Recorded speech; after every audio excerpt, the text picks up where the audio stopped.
Sí. 4.004. Sí. No me acuerdo del nombre. Carlos Gómez Garrido.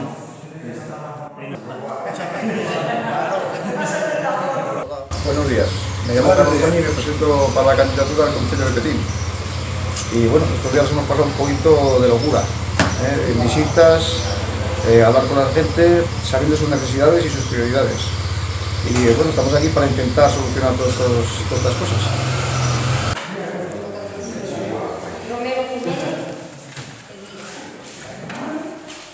Soy la candidata de Petín, estoy viviendo este día con muchísima ilusión. Ayer la jornada de reflexión la pasé trabajando porque también estamos organizando la feria de Petín y tuvimos que montar la carpa, el bar y demás. Entonces, bueno, mi reflexión ya estaba hecha, así que no tenía mucho que reflexionar.